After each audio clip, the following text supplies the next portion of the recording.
YouTube, Nikata UFT channel. Yeah, that's right. We do have our own YouTube channel. We're really growing, and please join our network if you haven't. And anything you want to find out about us, I don't have to go on and on. It's all on nycatanikata.com. Thanks, everybody. I'm ready to give it over to John, and thank you, John. I'll be in the background monitoring the chat room and letting people into the room. You just do what you do so well. Thanks so much. Thank you. Thank you, Mario. I'm going to stop sharing. Yeah, there we go. Sounds good. All right. All right. So welcome, everyone. Let's see. I'm just making sure everyone can hear me okay. Not sure why I'm not becoming a little more prominent here when I'm talking, but I will spotlight me. That's the best way. All right. So yeah. So welcome. Can everyone hear me okay? Can you give me a thumbs up if you can hear me? All right. Okay. So I'm John Kaiser. I'm the education director at Materials for the Arts. And tonight I'm going to talk to you a little bit about what we do at Materials for the Arts, which is add reuse into art. And most art teachers are already very familiar with being resourceful and reusing materials all the time. So there's probably going to be a lot of information tonight that you already know. And I appreciate that. So I guess my thought would be to, just listen and participate, and hopefully we can have a little fun making some art. And maybe there'll be a few things that you learn as well. And otherwise you'll be able to experiment with some of the things that you already know already from your own experience.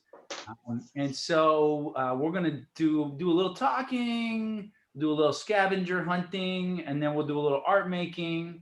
And we're gonna go till about 8:30. And this is, as Mario mentioned and Stephanie mentioned, for CTLE credits. And that's because tonight we're learning. It's professional development, and it's great to learn about these approaches, both for being a teacher, but also just to hang out together. So I appreciate you all just joining in.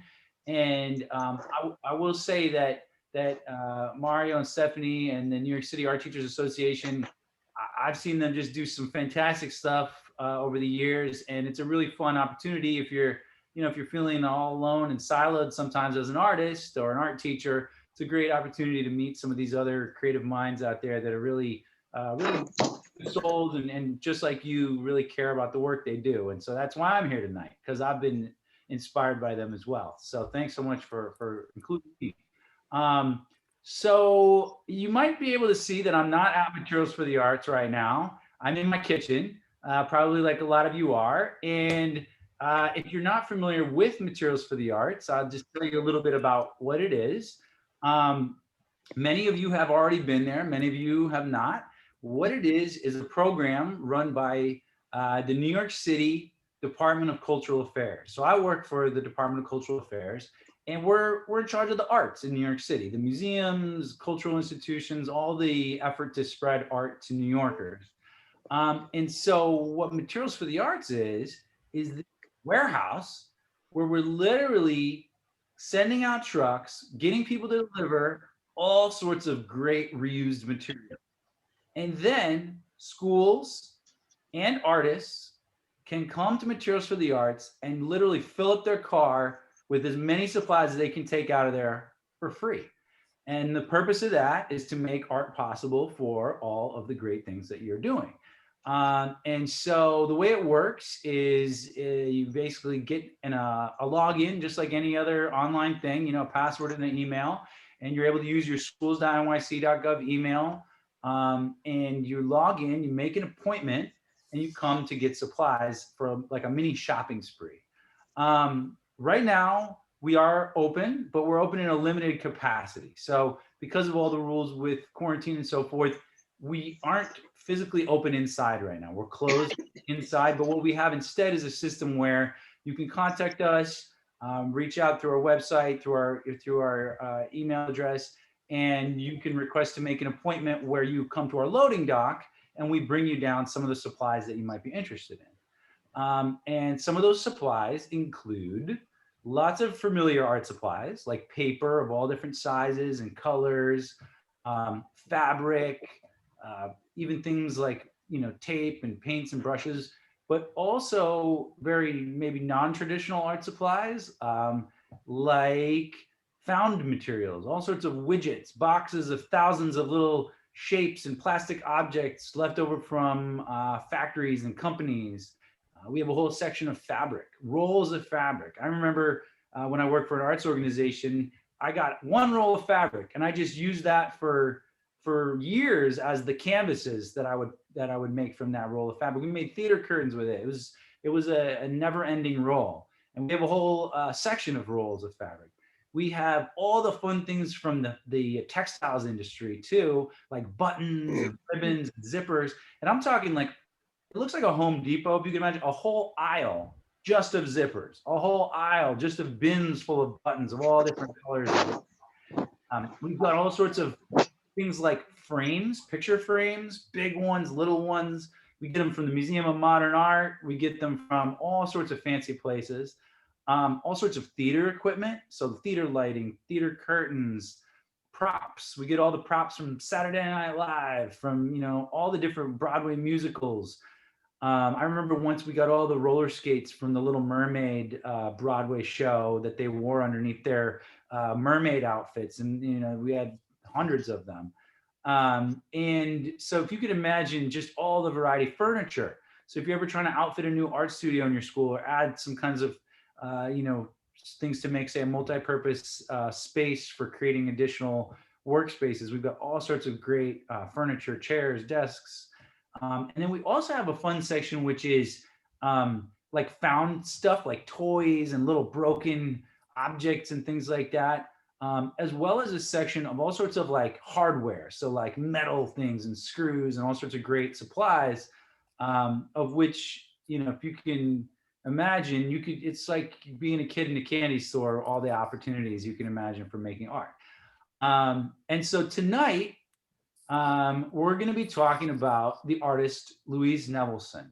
And we're talking about her work, partially because she's an amazing artist and inspiring, but also because her work really lends itself to reuse. And so tonight, I'm not going to talk so much about materials for the arts and how you can get stuff from materials for the arts. I'm just going to more talk about how your students could make use of some of the found materials from around their house to make art possible during this kind of blended learning time, where a lot of our students are you know, working from their homes, but also to talk about how those types of materials can really lend themselves to learning about art history and making art in the style of an artist like Louise Nevelson, and also to talk about how that kind of materials can be inspiring in the sense of their variety and the difficulty that it challenges to each participant to do something unique. And we're also going to make some art tonight too. So please, if you have any comments, there's going to be time for questions, and you'll be able to unmute yourself and we'll talk, and then I'll kind of go and we'll go back and forth. And as I mentioned before, this is a CTLE course. So at the end in the chat, I'm going to post a link. And you, to get those credits, what you need to do is just go to the link and click on that link in the end. And it won't be there till the end. That's the challenge, to make sure you stick around to the end. And when you click that link, you'll be able to go in. You just fill out a little document, name, information, and then we'll process your CTLE credits from there. And within a week or two, they should show up in the system. And so that's how it works. And if for any reason it doesn't work out for you, you can reach out to us afterwards and we'll make sure we share that link with you. So that's cool. We're getting joined from all over the place. All right. We got people from all over America. That's great. That's great. So what I want to start by talking about is just some of the materials we're going to use tonight. And I just want to emphasize that, you know, we're all artists, I'd imagine. I'm an artist, you know, I make art all the time. And I think that sometimes it's interesting that in this day and age, where when you walk down the street at any art gallery, or where, you know, you're in a presentation where someone's talking about Louise Nevelson, who was making art since the 1930s, we always somehow think that art class revolves around like the pencil and the paintbrush, because, you know, it doesn't. It just doesn't. It includes that, and I love to paint and I love to draw, but it's certainly misinformation to tell our kids that that's where art begins and where it ends. And we need to make sure we're always educating our students about what art is to prepare them for art. And art today involves all the materials around us. And what a special opportunity to challenge students to maybe use some of the materials that they wouldn't use to kind of work outside their comfort zone than this period where we're stuck in our homes with limited supplies. And so what I'm going to talk about tonight is the idea that when we think that our students don't have supplies for art, they do have supplies for art. We are, as a country, constantly throwing things out. We just constantly are consuming and having things and throwing them out. Everyone has that stuff. Now, they might not have it right away. Maybe they threw it out. But if you ask your students to save things or you ask them to go on a scavenger hunt, they will be able to find things. And those things will be different for every student.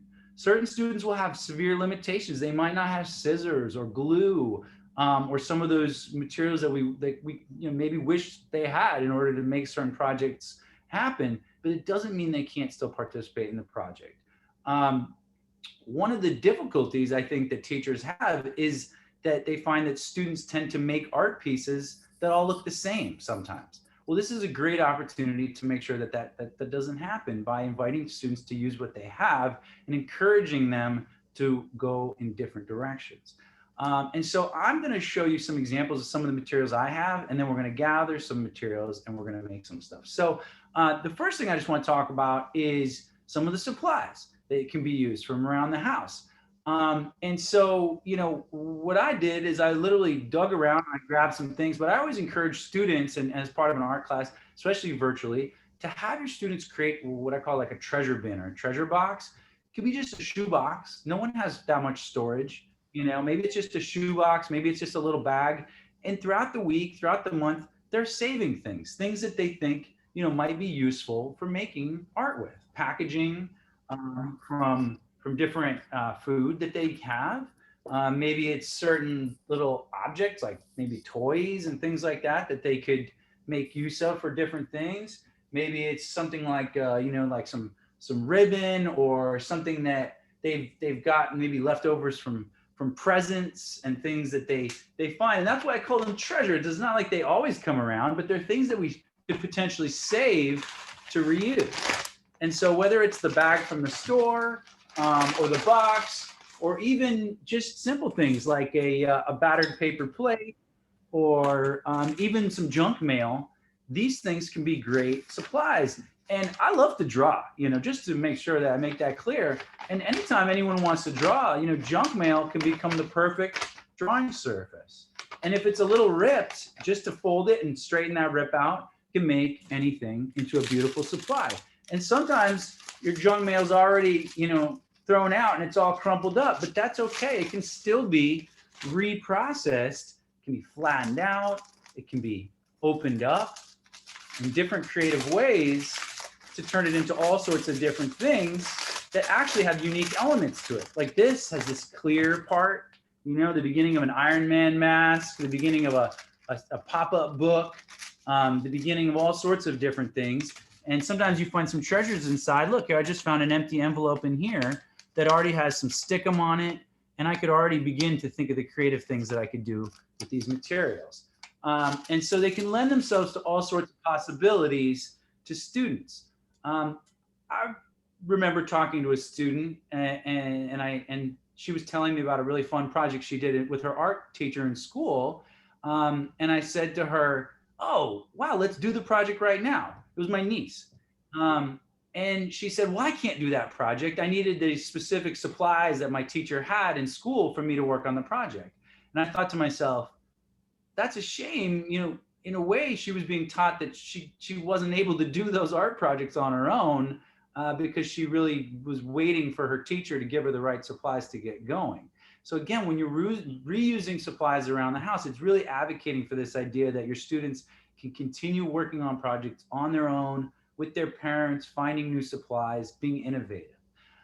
So for example, I got this great granola bar box, right? It's in pretty good shape, but sometimes you find a box that's normally maybe like not in such good shape, right? And so I like to encourage students to just remember that even though something's a little battered, it doesn't mean it's done. I also encourage students not to like find the box that's covered in like pizza sauce or something like that either. It's not like they have to, go too deep into the deep end, but just with a little bit of folding and a little bit of love, any kind of slightly damaged box can just be reformed, right, into a nice box. And I'm being honest with you, I literally just found these supplies in my garbage like 20 minutes ago. I challenged myself to not have any of these things readily available. I just went for it and I thought, what can I find? And to work with them in the state they're in, again, because that's what the kids would, have to do. So Now we don't know what you had for dinner. exactly. You can see I don't make my own tortillas. It was a combination of these two things. Actually, believe it or not, it was this. My wife is into the non-gluten palm-based pasta that she ordered, which I have to say is a interesting variety. So, but basically, the thing I like to emphasize is that these things can be fixed. And then another thing, just to point out, is that in the case of something like tonight, it can be manipulated in lots of different ways. And I'm going to talk about that in a second. So there's lots of different supplies that you can reuse. And I'm just scratching the surface, and kids can think of lots of different ways and things that they have, right? So the other thing I just wanted to show you was some of the supplies that I like to encourage students to use. And what I mean by that is to use in terms of what they have. So students won't have all these supplies, they'll have some of them, and we try to make use as we can. Now, a lot of the projects I like to do with students, and probably you, involve glue, right? And so that can be tricky. So I try to emphasize that there's not like one type of material that you can use to stick things together with. So maybe they have some tape, there's different kinds of tape. I don't know what they have. Maybe they have tape. Maybe they have some kind of a glue. Maybe it's a glue stick. Maybe it's just the classic school glue. Those are all options. Maybe it's just maybe some kind of a stapler. Any one of those things, there's all different sizes of glue stick. They're all equally sticky. And so I try to emphasize the variety of glue. A lot of times students don't have glue, and that can be really frustrating. And so I always like to also emphasize this idea that just with a little flour and water, students can actually make their own glue. Just a spoonful of flour and a spoonful of water, and stir it together makes a really decent paste that students can use. So maybe on the first class or one day they don't have those materials, but with a little planning, they could be able to gather those supplies. Now, absolutely, paper mache, there's so many different ways that people can use those, that flour and water to make a paste. And if you've ever made paper mache, it's a pretty strong, strong glue. So I encourage students to be creative in terms of what they can use. And sometimes if they don't have any glue, they can be using reductive techniques. Maybe they're ripping things out instead of attaching things on, and they're being creative in their own way using those supplies. I like to also remind students that those limitations, those difficulties, those boundaries that they have in their life, they don't have to be something that holds them back. They can be things that guide their process. We're going to learn tonight, or you may already know, Louise Nevelson just lived in a neighborhood. She didn't have a lot of supplies. She would walk around and she would find the things on the street to reuse. She would find boxes. She would find objects.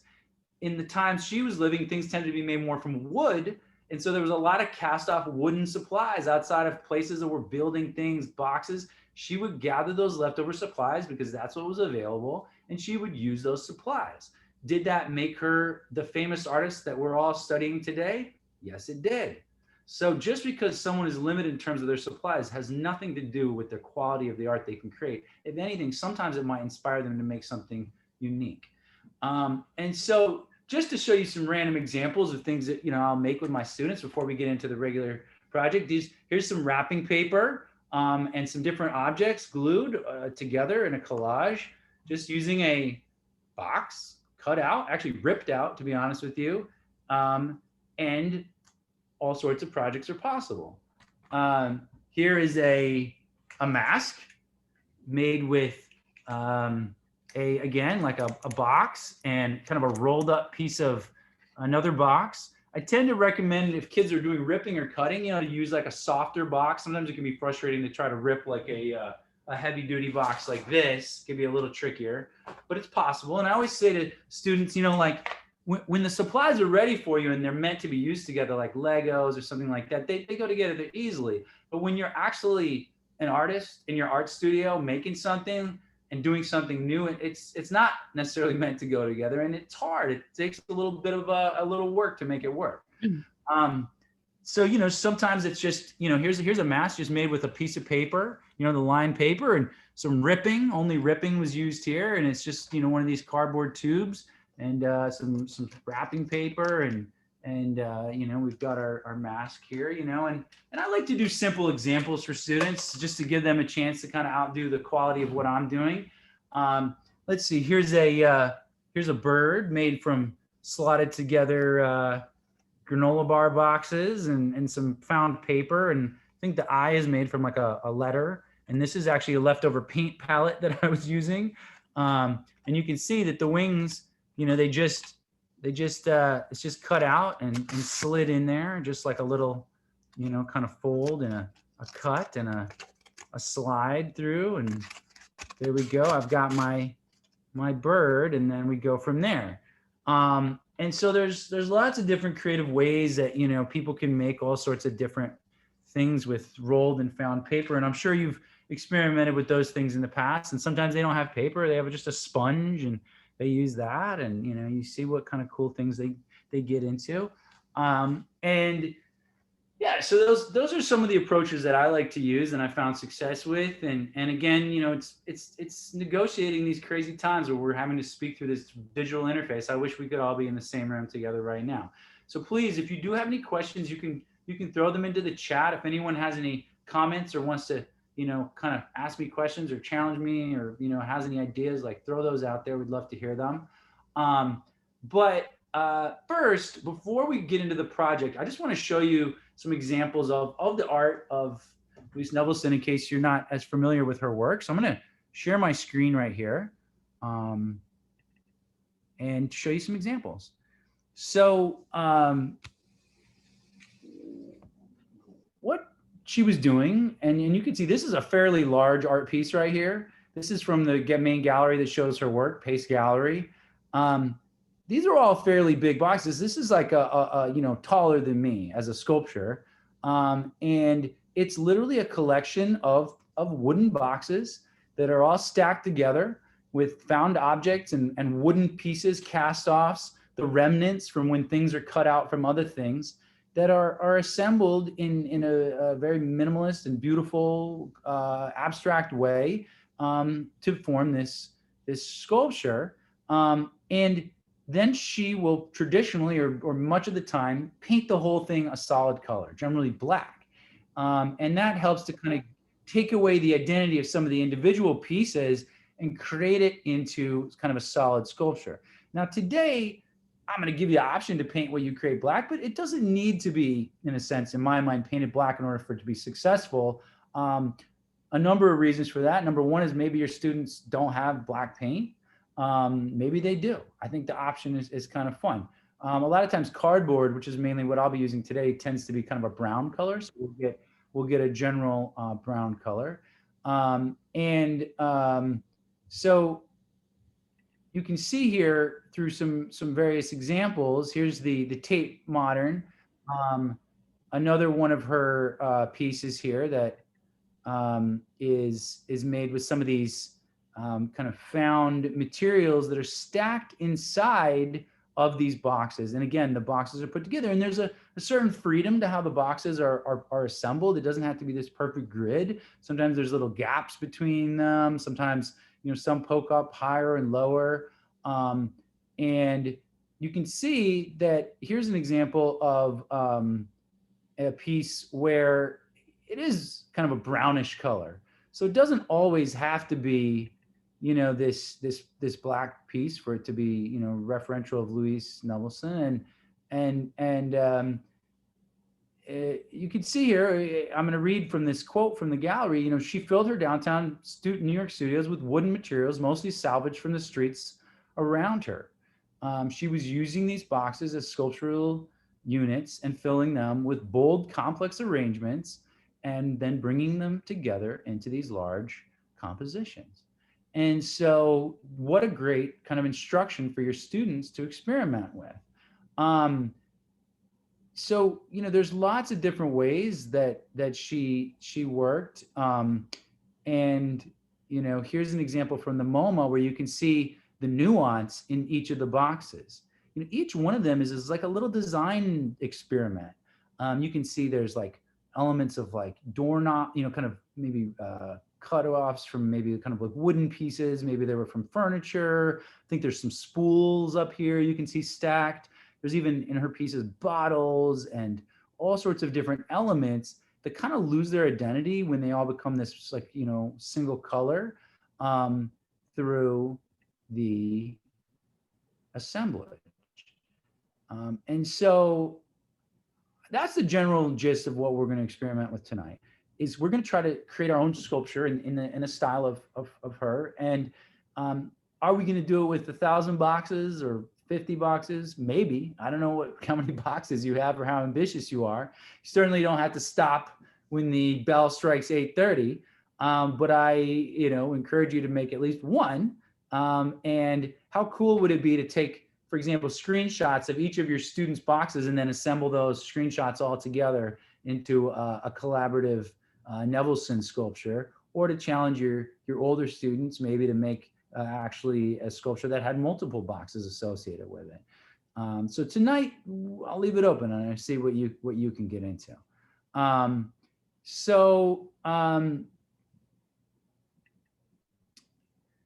What I have tonight, besides my boxes that I have here, my taco box and stuff like that, I've got even more things. I got a couple more of these boxes here that are really good.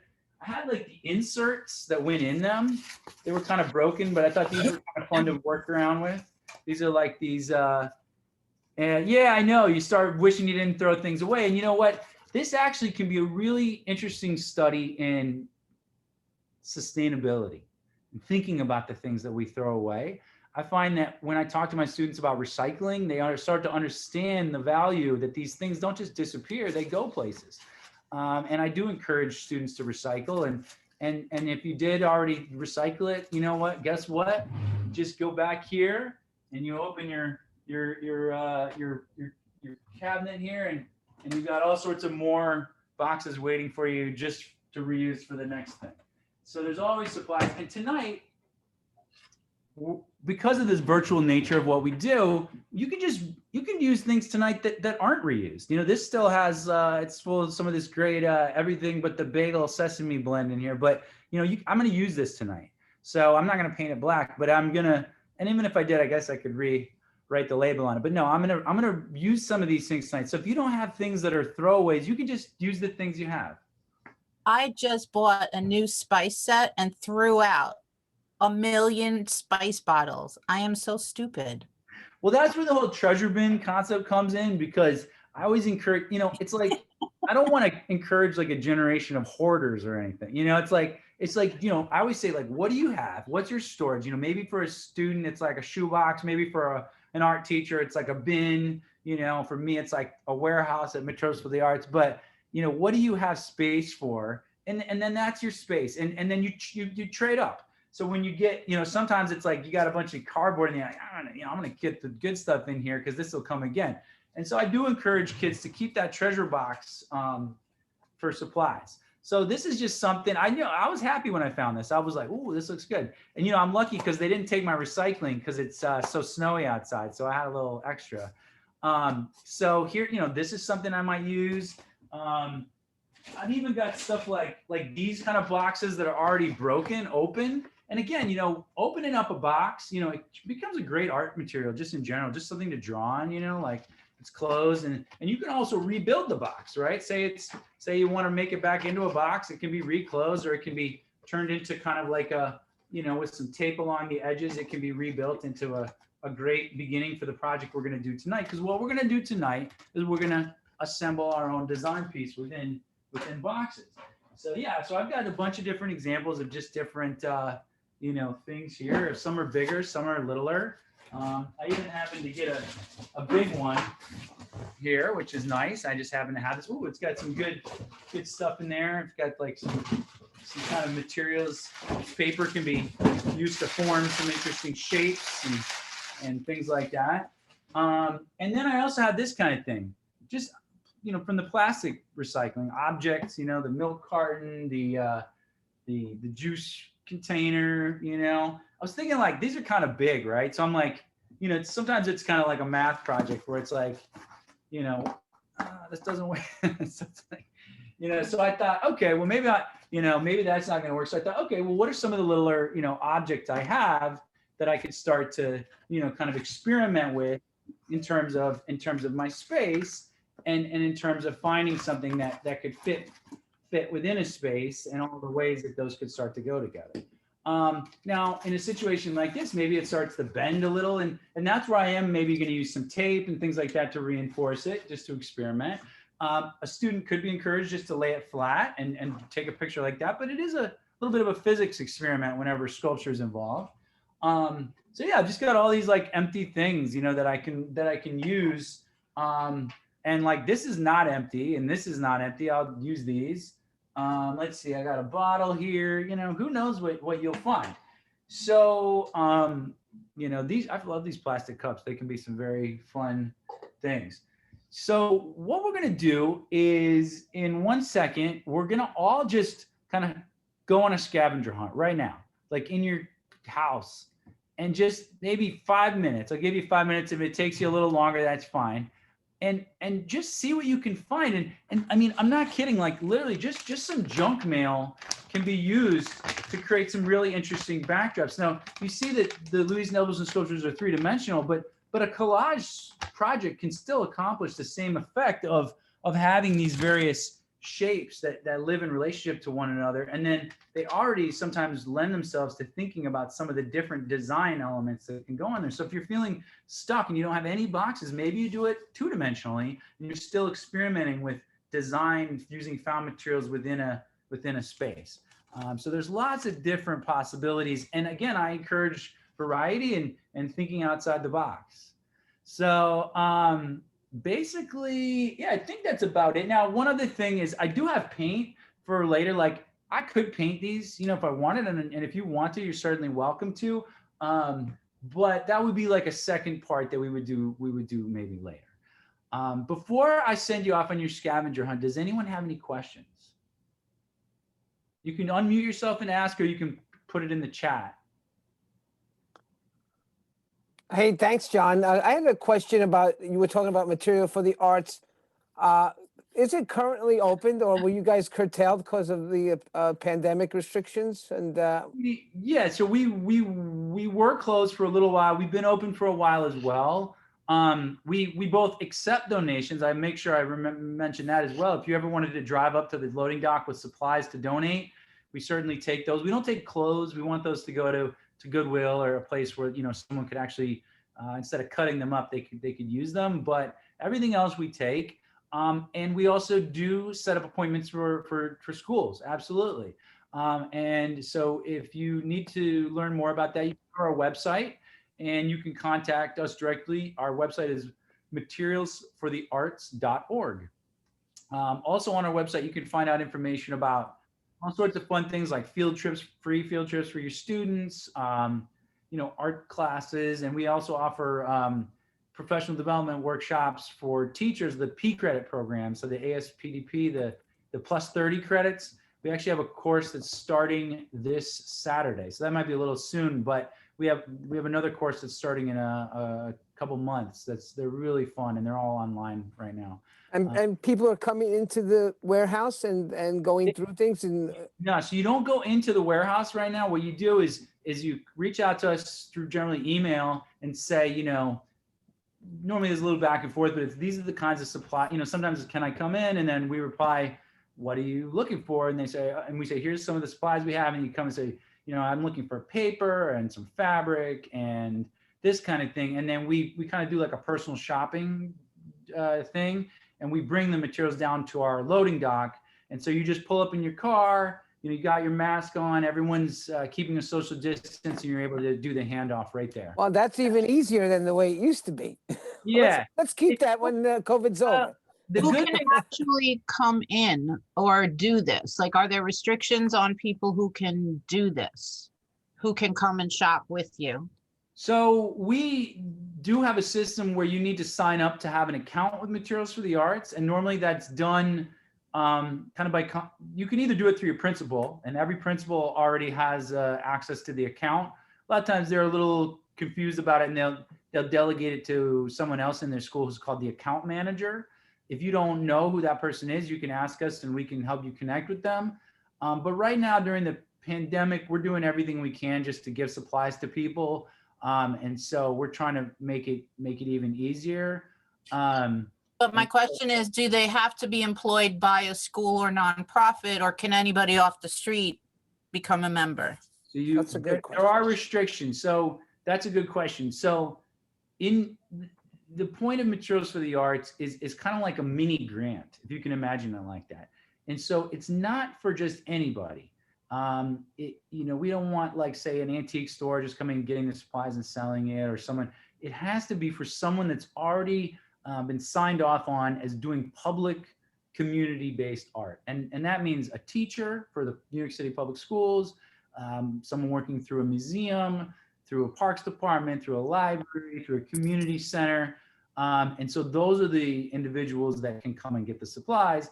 And for those people, it's great that we limit it to them because they get the best pick.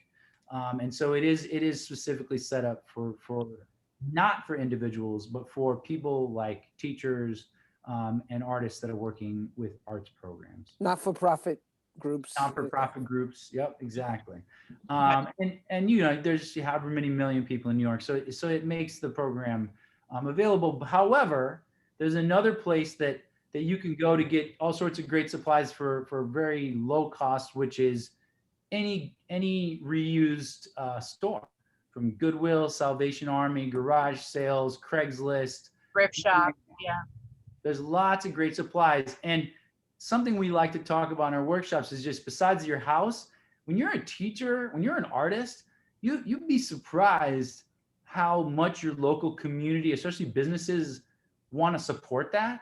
I have an example of, going into a local sign shop, where they make they make the signs, and I said, hey, you don't have any, colored paper or anything like that, do you? And the guy said, listen, I throw out so much valuable paper. I've got to buy this stuff in rolls. I cut out half of it for my signs. The other stuff I throw out, and I'm throwing out, thousands of dollars worth of materials. If you're going to use this for schools or for your art, come back next week. I'm going to have it sliced into perfect little pieces for you, color coded. And every week I'll go back and you just have a box waiting for me. And it was like Nice. sticker paper, vinyl, all sorts of different colors. You'd be amazed how much especially the people that have to buy that stuff professionally to use, know the value of it, and how much they want to, contribute that to something instead of having it go to waste, whether it's wood or carpet samples or anything like that. So, and it's also a great way to, maybe develop relationships with some of the parents in your school community, just to put the ask out there for that kind of thing. So that's also a fun, kind of a community connection element as well. Absolutely, many artists do that, before they come to Materials for the Arts anyway, So, those cardboard tubes, that the long ones, like kids use them as like, lightsabers and stuff like that. I remember I had an art studio once, and I saw a little pile of them outside the studio, and I kind of thought, this is cool. And I followed the trail, and I asked this guy, I said, what's up with this? He brought me into this like storage area. He had a storage area like with 30-foot tall ceilings full of them. And he said, take as many as you want, So I thought, Wow. That's why you need a warehouse. So I took a little bit, or I took some and I actually put them back. I took too many. So you got it. But that's a good lesson too, is learning to manage and maintain and giving the ownership of that responsibility to the students. and having them start from scratch, really. So what we're going to do now, any other questions about materials for the arts? Or I have a question. Um, can you hear me? yes. Okay. I'm just wondering, there's a lot of styrofoam pieces and I don't think they're that safe, but they come in the greatest shapes. I've never had kids use them because I'm a little afraid to, but I know there's a ton of them around. What do you feel about those? I mean, it's a great conversation. I would, unless it's something that's actually toxic, some of those styrofoam, a few rare types of styrofoam things, like I don't want to get kids in trouble with their parents by making a big mess in their house. And sometimes a couple types of styrofoam things, when they break apart, they just turn into this like static snowflakes. It's pretty rare. Normally those are already kind of like that when they get them as a packing material. But normally like the kind of the soft packed styrofoam, it's in kind of a funky shape that, like an object is stuck in. I do encourage students to use those. And there's a couple of reasons why. The first one is just because it's available. The second one is they're not recyclable. And so might as well use them for something. The third reason is it's a perfect opportunity to have that conversation with students. Like, where do these things go? Why do we make this styrofoam stuff? What's up with that? Another example is plastic bags.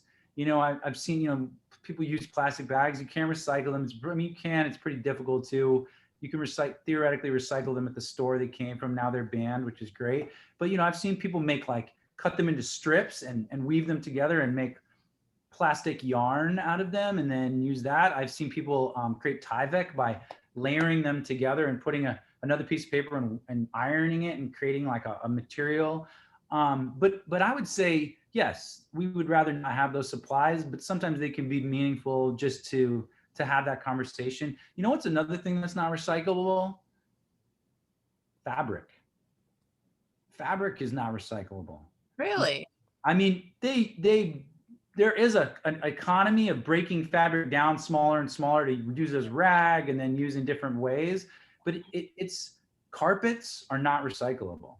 So fabric actually is a great thing to reuse because it's not going anywhere, unless it's an actual shirt or something that you would give to someone else to directly reuse. But again, these could be great conversations. Maybe the next, person who has a great idea for reusing or recycling or transforming these materials. One cool thing about styrofoam, what it does do a great job of?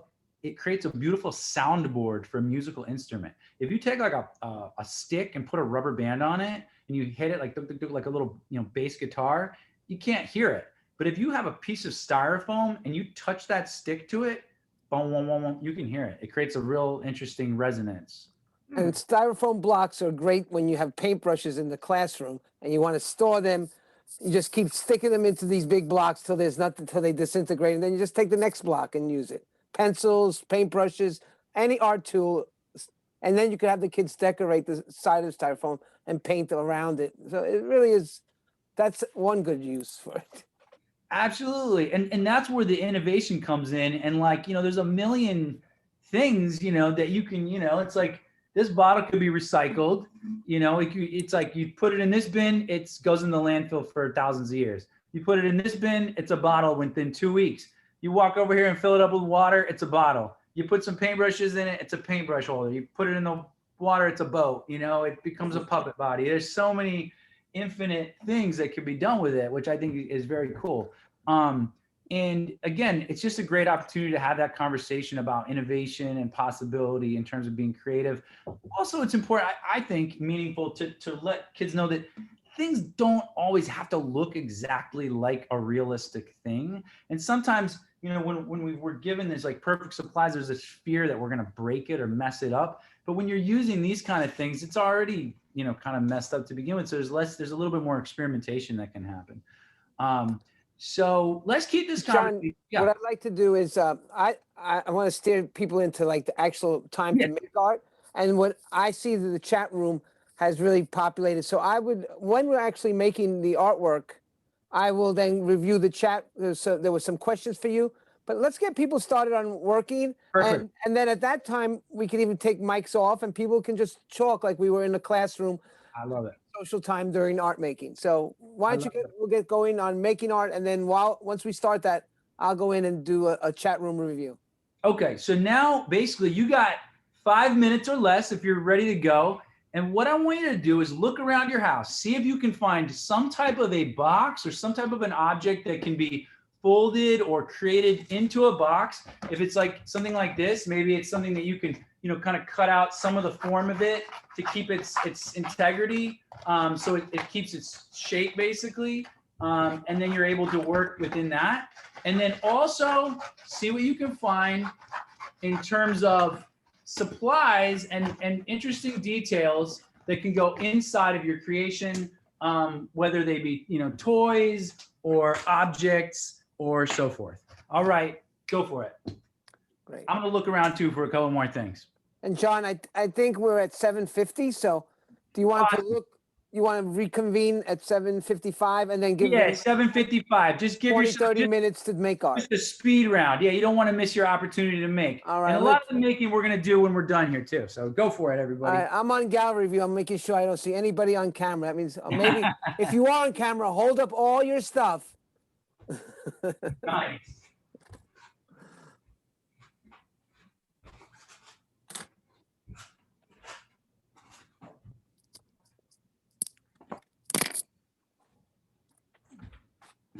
And I'm going to shout this in the background. Any tape, any glue you want to gather, get that too.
All right.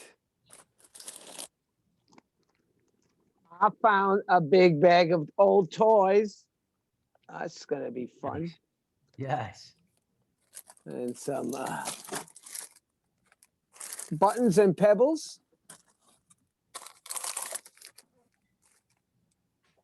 Old hardware. That's an interesting shape. These are some great project ideas in the chat here. All right. Yeah, I'm going to go through everything. Once everybody starts making and we start doing workshopping, I'll read everybody's chats, relevant chats out loud. Look at it. Thanks to my season tickets to the Mets, my fidelity to the Mets got this incredible box. You see this, John? Oh, yeah. Look at that box. And it's got a compartment inside. Nice. Tickets to the COVID season that never was. At least you got a box out of it. And I found this one. Oh, nice. This is just happened to be a leftover from like an old container. That's already kind of ready to go. I like that. I think, you know what? Not just Louise Nevelson. It reminds me of Joseph Cornell. Oh, yeah. Actually, I mean, Joseph Cornell, there's so many great artists that, Joseph Cornell is like a kindred spirit, I feel like, for Nevelson. Oh, I see Joan joined us. Hi, Joan.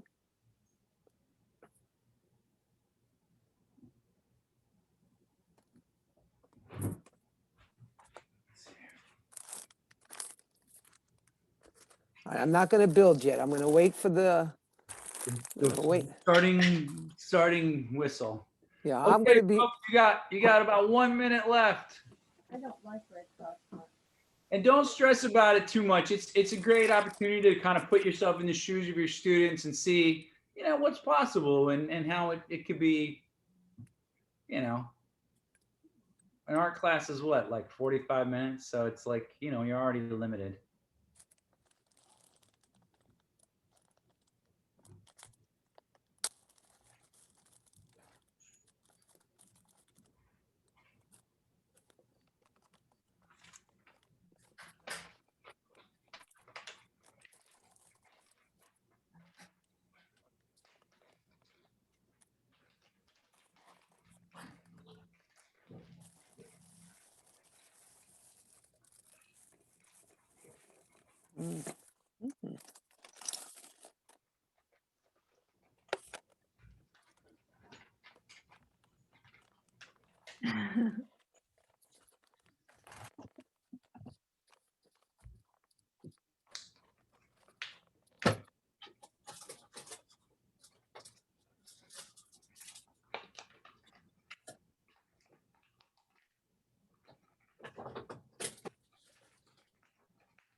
Okay. And if you're already back, you can start processing your materials a little, get them ready in a way that might be useful. I'm going to start with my box here, just like ripping off the sides of this.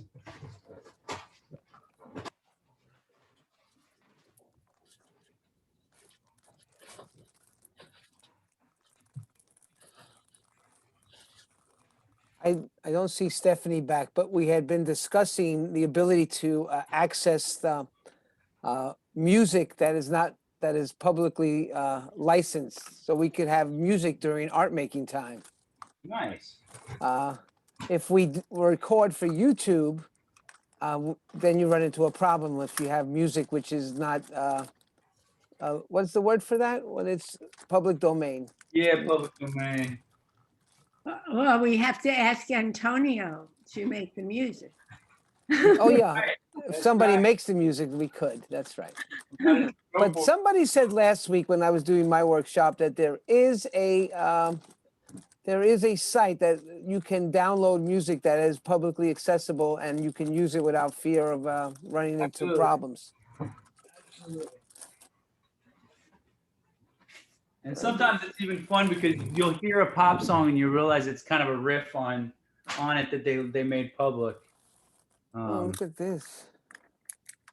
Okay, everybody, it's time to come back to base here, if you can, if you're able to.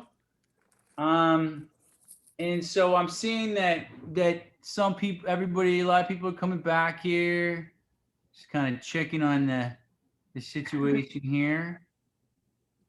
All right. So if you're back, you can start. And I'll keep repeating this for the people that are showing up. So now what we're going to do is we're going to play a game I like to call Make the Most of What You've Got. And it doesn't even have to involve tape. It can. I've got one little box here that I'm going to use to assemble my design within. And you're going to start to see that sometimes if you have something like this, like a seashell that I found, it just wants to go to the bottom. And Mario was mentioning, everyone's finding fun things. Mario was mentioning how, Joseph Cornell is another artist who has all these little boxes within boxes. And that can be meaningful. All right, Keith's already on it. And we're already doing some good stuff here. So you might want to think about, what you can put in there that can support other things. And so now I'd like you to challenge yourself to begin to start making a design in your box. Now, sometimes it doesn't want to stay up right away. You could lay it down on its side and work. and kind of work in that capacity. And then in the end, it's a little easier to stand it up.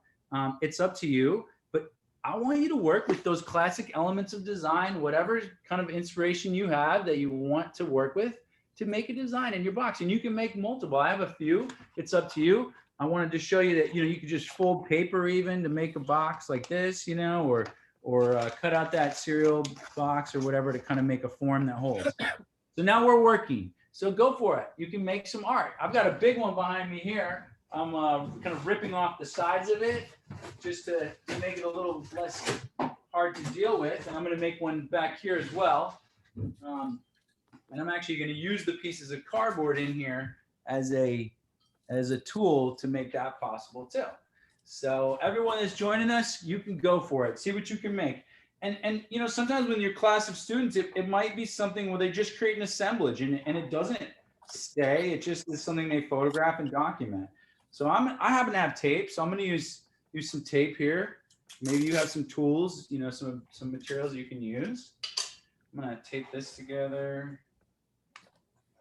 Get this back here. Put this on there.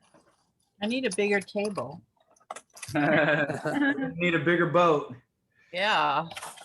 So, and now for my little guy, I'm going to work right here. I'm going to see what I can make. Let's see. I think I'm going to use this form here somehow. These.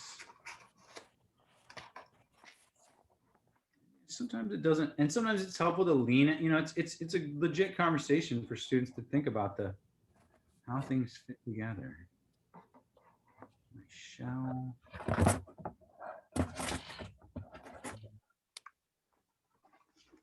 Let's see.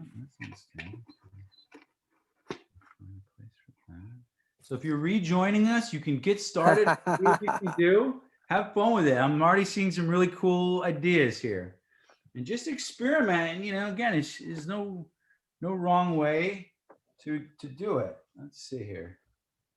I kind of got this toy here. I'm gonna put that in there. Start to see this bit.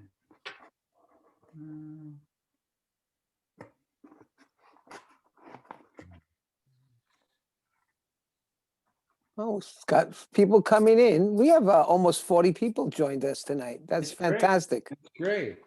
Okay, so while people are working, I'd love to go through the chat room, and if I'm talking about you or I reference something you said and you want to chime in, just unmute and join the conversation. First, with D says hi from Nashville, and somebody did ask, is our other art clubs CTLE?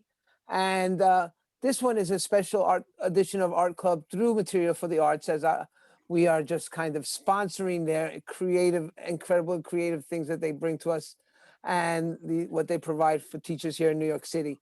But we will, NICATA UFT will be interjecting various guests into the Thursday Night Art Club slot. You know, that's a great way that we work together with Stephanie. Stephanie, most of the time, teachers in the club just do and share a lesson. There's no CTLE. I shared a lesson, for example, last week. So people can take turns sharing lesson, and then it will always be on the YouTube channel. So you could show it off to your administrators or your students or to anybody you like and use that as well. So it'll always be there for you. Somebody else join us? I heard a beep beep. Okay, let's see. Gotta continue. So yeah, we're just experimenting here. If you're coming back to us with just creating these design experiments within our boxes here and seeing what we can do. Mine here keeps falling forward because my box is kind of like tipping a little bit. So that's part of my challenge here is how am I going to deal with that? I think I'm going to fake it out a little. I'm going to move this forward here. I don't know. What can I do? Now I have to figure it out. I think if students had access to glue guns, would be an incredible help in putting together assemblages like this. Glue guns are definitely helpful. Now, what I'm going to do to trick it out is I'm going to actually just use some support. So what I'm going to do is I'm going I've got my bag of flour here behind it, and it's leaning on my flour. And then I'm going to put this in the front a little and just kind of use that. I'm still working with the visual space here, and I'm working with it. And I always mention to students, like, form follows function. The way we build things, whether it's Mark DeSuvero or Louise Nevelson, is a conversation about shape and about physics. Let's see here. I'm going to do like that. Maybe I'll have Nice. So I see we have some people from out of state. I see hello from Ohio, Kansas, even California. My question to people outside of New York City, in your states and localities, do you have a similar requirement? Like new teachers here in New York City need to get a certain amount of hours of CTLE credits within every 5 years of their license. And I was wondering if anybody from out of state has a similar situation where there is a required amount of professional development that you have to document to maintain your license. Well, we'll give it a second. Anybody? I saw a nod. Don't be afraid to speak. We do in North Carolina. I'm not sure how many hours it is, but we do have to get continuing education. Now, Yeah. You should be able to use this course for the continuing education credits. A lot of times in certain states, it's not a certain certification. You just show an example of the flyer, to your principal to let them know that you participated. Yeah, as long as we get a certificate. Yeah. And So send it to our central office. just fill out the form at the end. You could skip some of those questions or kind of leave them blank if it has to do with kind of New York centric things, and you'll be on our list, and you'll. Thank you. Sure, absolutely. Yeah. Thanks for coming. It was a long trip. Very long. I am so tired. The silver lining of the pandemic might be that we're able to to network with so many different teachers, and the meetings are so well attended. So who knows? Yeah, my ahead. principal is very impressed that I get together with New York teachers to do things. Watch out, we may warp your thinking. Now, mine is warped enough, believe me. Bravo. Bravo. I might have mentioned it last week. I don't know who was with us, but I did just book our first international facilitator from England, and he's really excited to be connecting with art educators here in the United States. So Great. Wow, that's I'm very fantastic. excited. Yes, yes. Somebody asks if this is going to be a recording. Thanks, Kristen. Andrea asks. Of course, this will all be on NICADA UFT's YouTube channel. And if you haven't done so, please visit and subscribe. You sound like a radio announcer. I am. Yeah. I do a podcast, but We all are now, right? As these online teachers, it's funny. Risa tells us we can make paste from rice. Risa, you want to expand on that?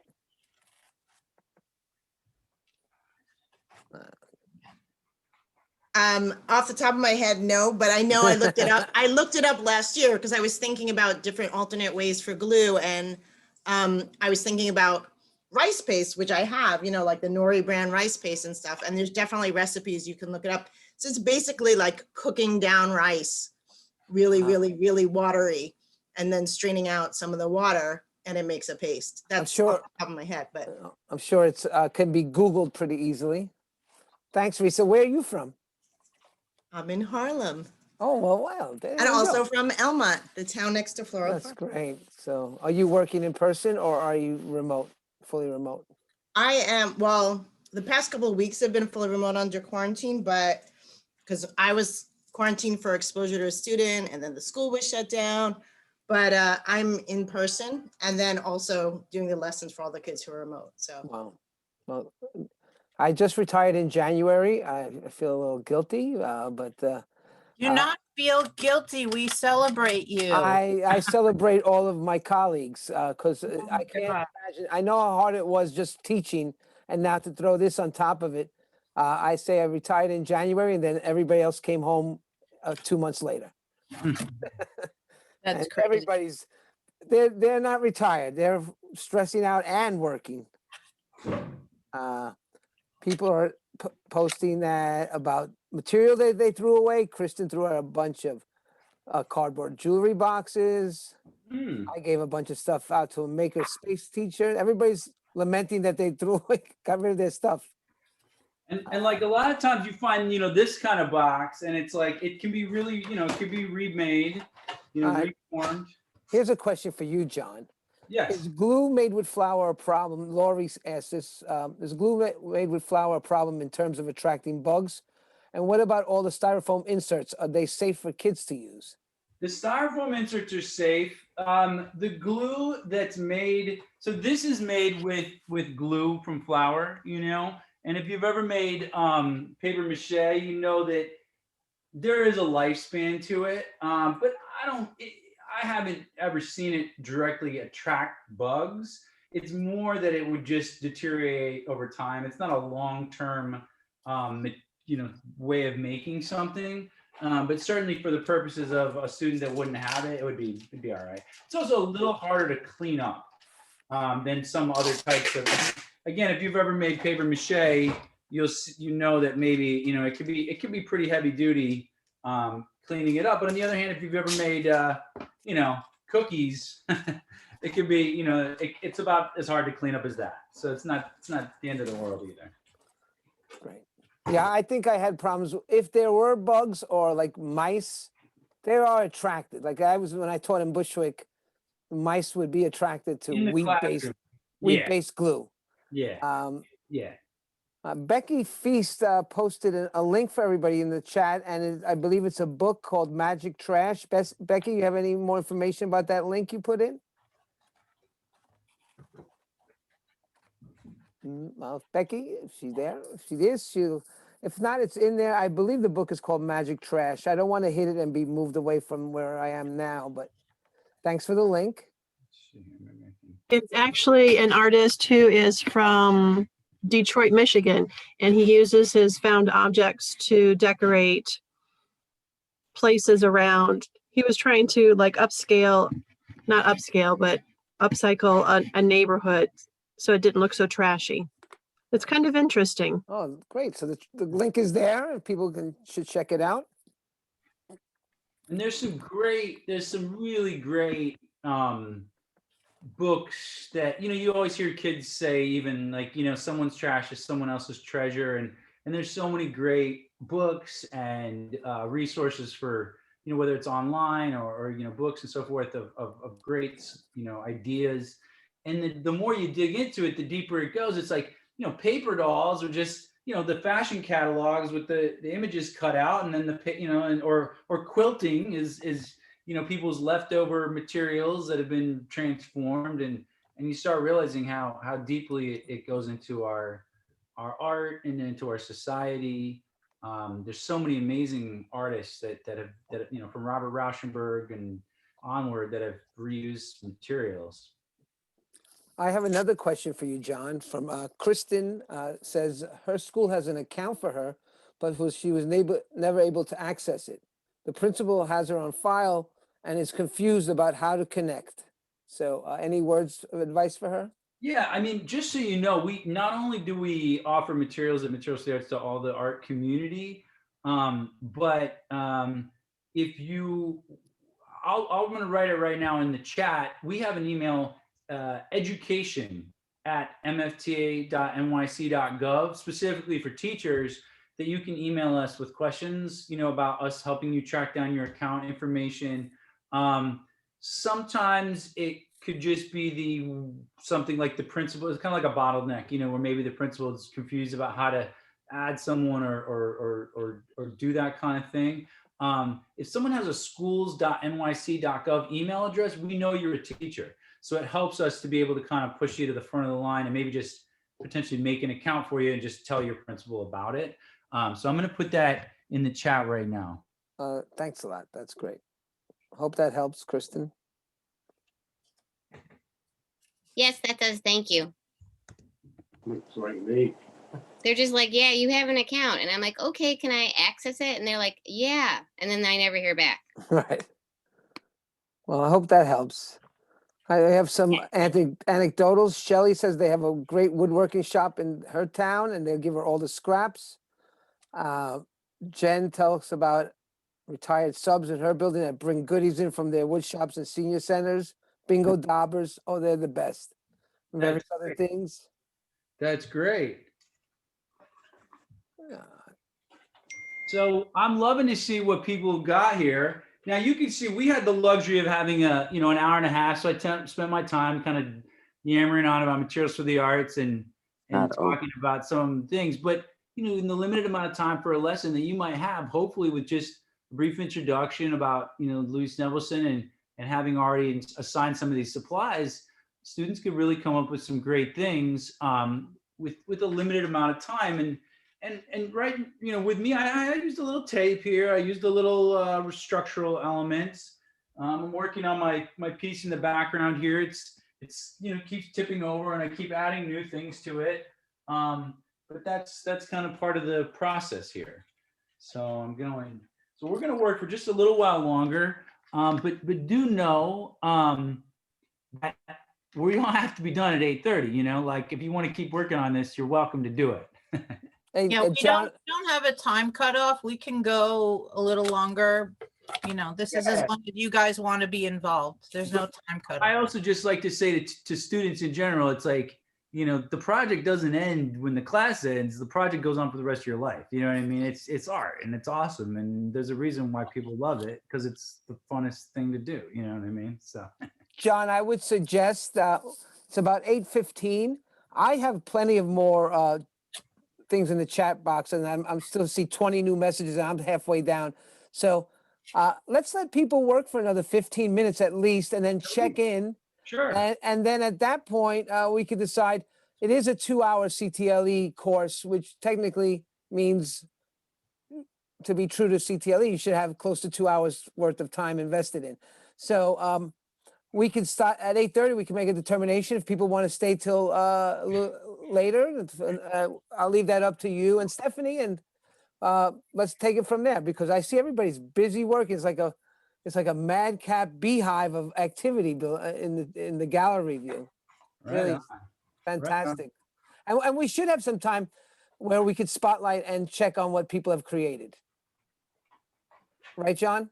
Absolutely. So what I'll do, just so everybody knows, at 8:30, maybe we'll start the sharing process or thereabouts, and I will at that time share the link for the CTLE sign up if you need to leave because we did say that was the end. But yeah, let's stick around. I mean, that's right. We're inspired, right? We're working. Yeah. What else is there to do on a Thursday night? The news is depressing. Well, not as depressing as it has been, but Yeah. It's getting better. So getting let's see. better. So Christina chimes in that she taught at MS Boys and Girls to crochet and make bed mats for the homeless, and they would work on that during their downtime. That's an excellent way to reuse. And I used to love crocheting. I used to know how to macrame and knit, and I don't even know if I could remember how to start now, but I remember loving it when I was younger. Yeah. Absolutely. Fabric, yeah. Fabric takes up a lot of our landfills. And fabric can be, I mean, for drawing or painting purposes, there's so many great fabric materials that people can use, when they, sometimes people want that, traditional stretched canvas, but a lot of times just using the back of a carpet sample or so many, kind of fabric scraps can be really, really useful. Also for collaging. Now, Jen says the artist James Castle. I don't know much about the artist, but it's a great artist to look at. Jen, you have any background on James Castle? I don't know. Is anybody else? Maybe. He's an Idaho artist. He's not as well known. Can you hear me okay? Yeah. Okay. Yeah, because I'm from Idaho.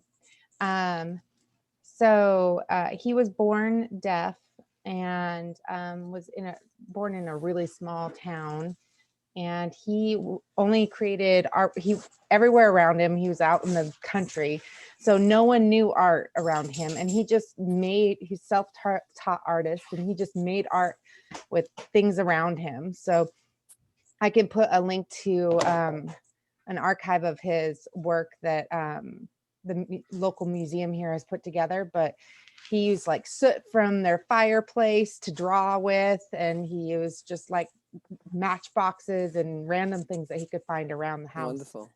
Yeah, it's pretty good. Well, yeah, share that if you can. That would be Yeah. great. I'll put it in just a sec. Shelley, I'm sorry you only get 30 minutes with your students. That's not enough. Yeah, it's tricky.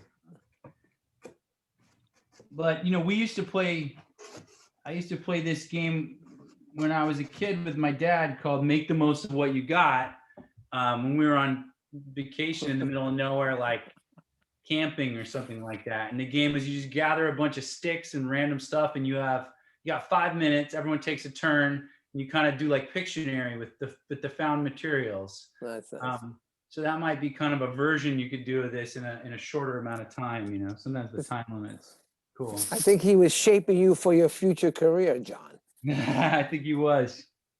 Kathleen is very amusing here. She's like, don't be disappointed. I have a huge box. And she tried to grab her husband, her dog, her 3 children, and turtle, and they would not have it.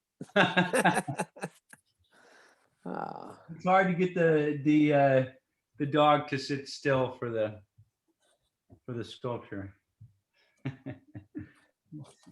Keith is right. 100 hours of CTLE every 5 years. And that's new.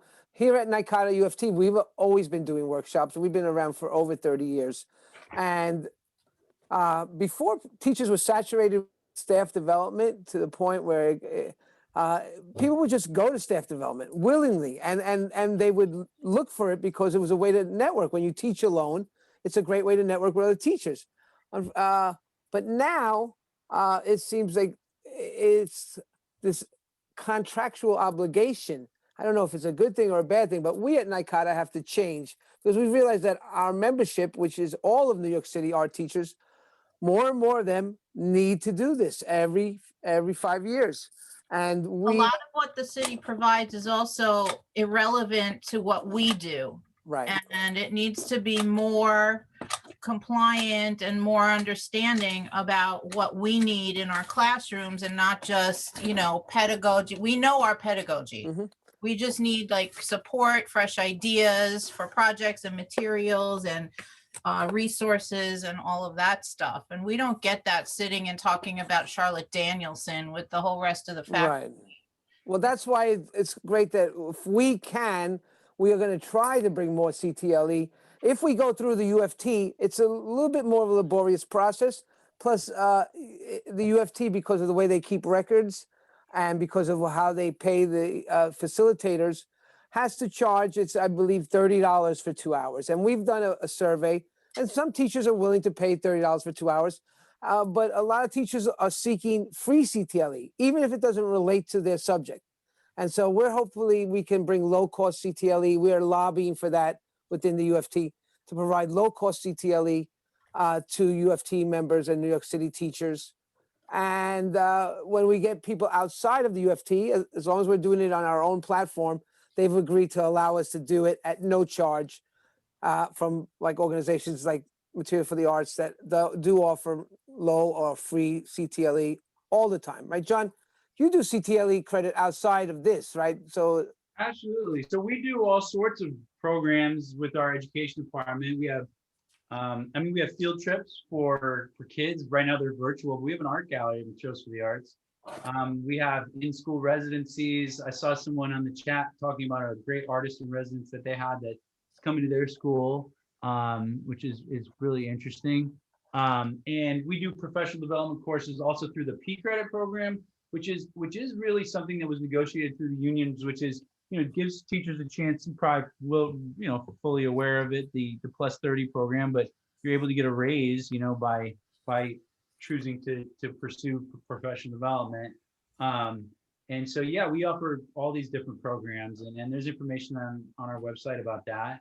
The one thing I would mention, however, is just, talking about Danielson's is there's no teacher that teaches Danielson's better than art teachers.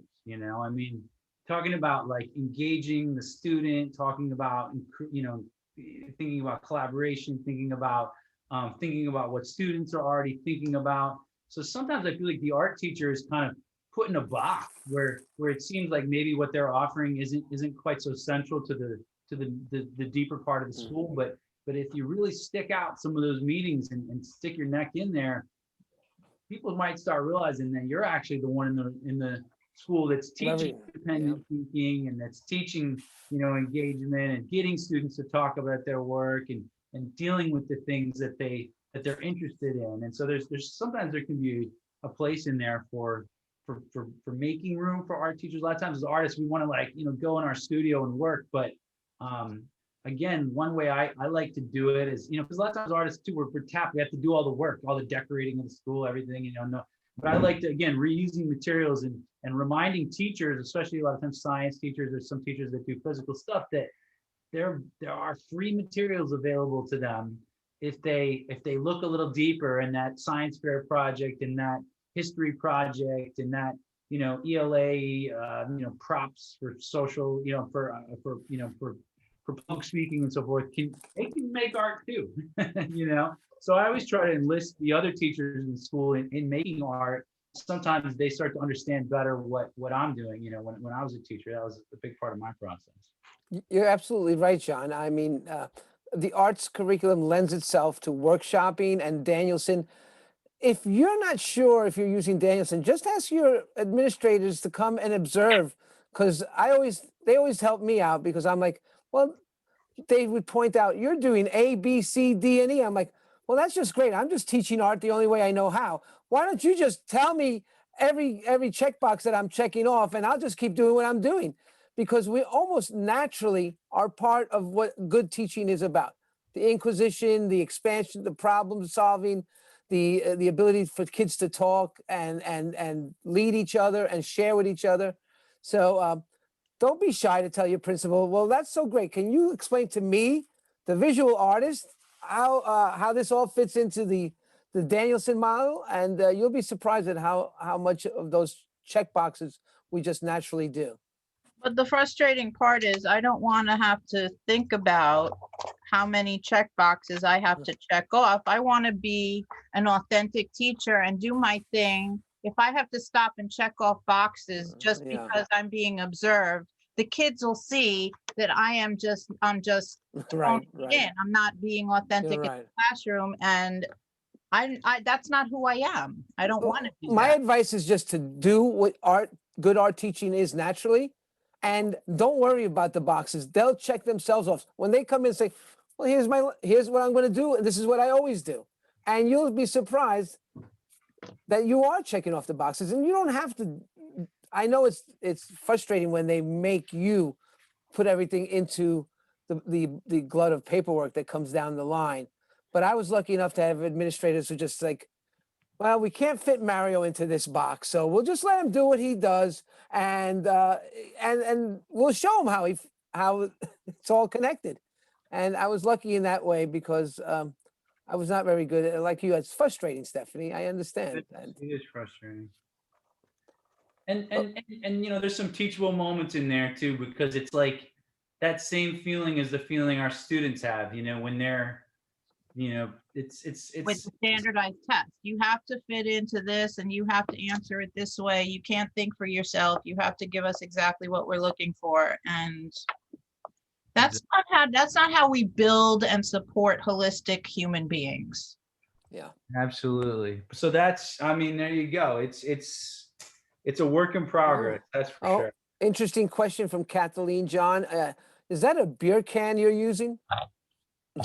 No, but I mean, maybe could be. I've had some teaching artists that were like, using some reused like little bottles, and I was like, so that's something I think about. Sometimes if you, for example, maybe you have a fashion magazine, you might want to look through it in case there's some kind of more risque images and rip those out, or just take a second, But again, which has certainly happened to me, who uses magazines a lot. Every once in a while, a kid will pull out some kind of a, underwear model or something like that. And, you know, it's again, I don't know if it's sad or good or what it is, but somehow or another that does end up becoming the art teacher's conversation, whether you're taking your students to the Metropolitan Museum of Art and they're seeing the Greek nudes, you know, or you're going into the gallery and there's that risque, you know, art show. And I actually stole this from another teacher. I saw, you know, she had these kids laughing and she says, what, isn't that what we all look like when we're naked? You know, what, you've never been naked before, you know, like,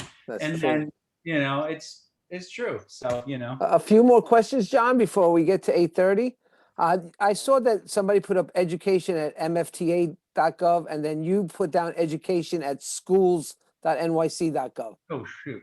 So I put the wrong email address. I'm sorry, guys. I'm screwing up. I'm trying to type here past my thing. No. It's you can find this information. I'm going to put two things here just in case I mess up. So here's our website. And all this information is there. And there's lots of different ways that you can find out about. And here's our, I'm sorry. All right. I'm going to continue. Kristen, we're going to look at your granola box creation at the end in a few minutes. And John's posting up the correct links. Can art teachers from Long Island come and shop in the warehouse, John? No. Oh, it's purely for New York City.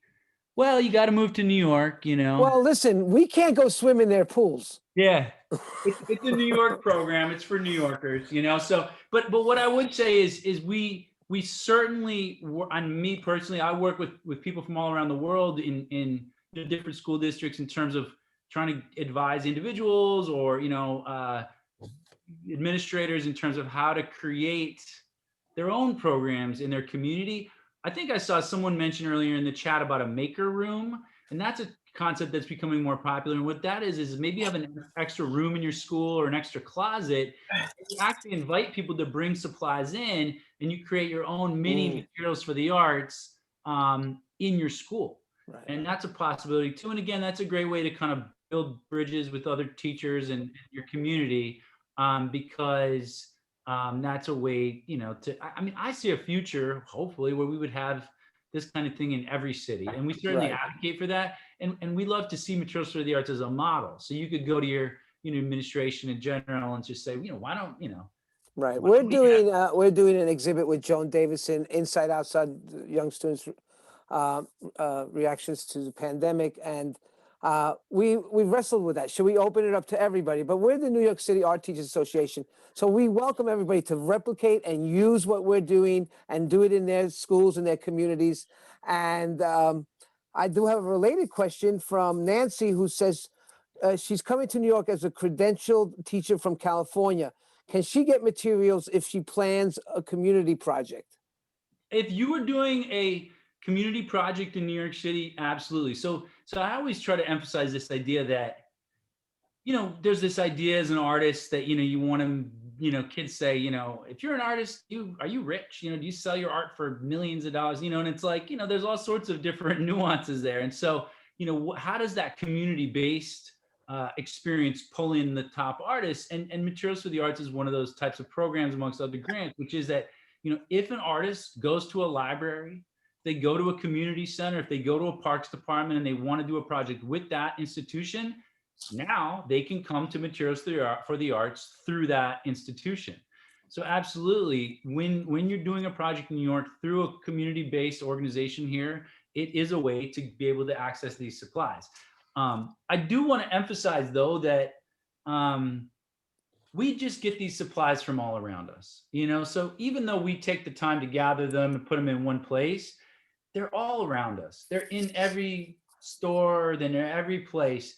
And just by going and approaching any business and asking them, before you know it, they'll have those supplies available to you. And I saw a comment there, someone saying, if you're doing a short class with students, you know, do you have the scavenger hunt? Do you have this? I mean, to me, I would think that if the class was 15 to 20 minutes, it might need to be broken up into two parts. Maybe one section of it would be where you're giving kind of the description and a little discussion about maybe the artist that you're kind of basing it on or being inspired by, if you even choose to include an artist in the conversation. You might want to give them a little bit of a supply list in advance so they can find some of those supplies in advance. Maybe at the end of the one lesson, you kind of show them some of the examples so they could have the week or the day or however to find some of those supplies to save them some time. And then they would just spend the entire 15 minutes building, and then they would maybe with a Padlet or some type of a way of documenting their artwork, share that at the next period. So Good idea. it is an experiment in that. But have you guys ever seen these cooking shows like The Iron Chef or Nailed It? They're timed. Kids love the idea of having like a time frame. You got to get it done within a certain amount of time. That's true. Those shows are very popular now. Yeah. So speaking of which, Thanks. That was my question. Sorry, my video is off. I'll turn it on for a sec. I was having a really unstable connection, so I figured that if I had my camera off, Thanks, Julie. then I could stay on the line with you guys. But thanks for answering that. I think we're at show-off time. I do want to just get through the last few because I don't want to leave anybody out. Richard Duarte Brown, mixed media artist. One of our participants is telling people to look into his work. Somebody totally agreed. And I think we're almost thinking empty egg cartons are fabulous. Sidetrack Pringles cans. Working with social studies cross curriculum, this kind of material definitely lends itself to that.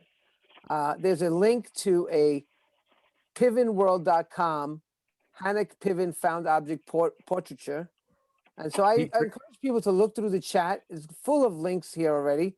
We really, this great network we've have really pays off. So, and that leads me to Julie's last question. So, John, I'm going to leave it to you. Do you want to spotlight people, or should I do that for you, or how do you want things easier? do you mind doing that? If you could spotlight people, that would be helpful. But before go, I just love how people are sharing examples of these artists. And if you do go to our website, we do have a great artist in residence program.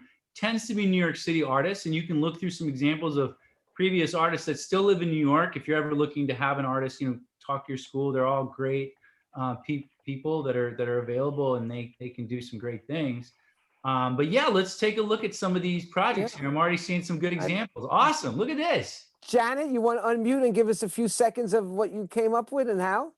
Yeah, so I've been using a lot of recycled materials in my art classes lately because, a lot of students don't have, the abundance amount of art materials that I have. So every week we do recycled art projects. So I collect a lot of like bottle caps and like inside of like cardboard boxes, and we just have been creating nonstop recycled projects. And I want to say thank you, John, for today's presentation. I was so excited about it because I also go to the materials for the arts when it was, open, and I would go and, go crazy in there. So thank you for today. Well, thanks, Janet. Janet, where do you teach? I teach at 2 special needs organizations. One is called SNAC and the other one is called AHRC. Yeah, well, keep in touch with us at NICADA, and when we're back live and in person, we hope to see you at meetings and workshops. We've done this workshop with John. I think this is our 3rd one, John, right? Because we used to do these live at the UFT building in Manhattan. So thank you so much, John. And it's so fun. Like like people are hanging out and like making, it's really cool. Yeah. All right, I'm looking for projects. I see Shelly. Let's see what Shelly has done. And hold on, I'm going to spotlight you. I got to spotlight you. Oh, okay. I didn't have a box, so I got a cake cover. Nice. And then I had some pom-poms, a toilet paper roll, and these are little gourds, little half gourds. So that's awesome. I mean, look at the variety we already got between the 2 examples. I mean, we're already going in completely different directions in the best way. I love it. I love it. I like the, it's like a cornucopia, and I love the color, the use of color, and just balancing color while making this is great. This is fun. I'm not going to say who I am. You have to wait to see who I had the spotlight to. Did I do it? Okay, I think it's Marie, and I'm going to remove. I see. I'm getting good at this. Hi, Maria.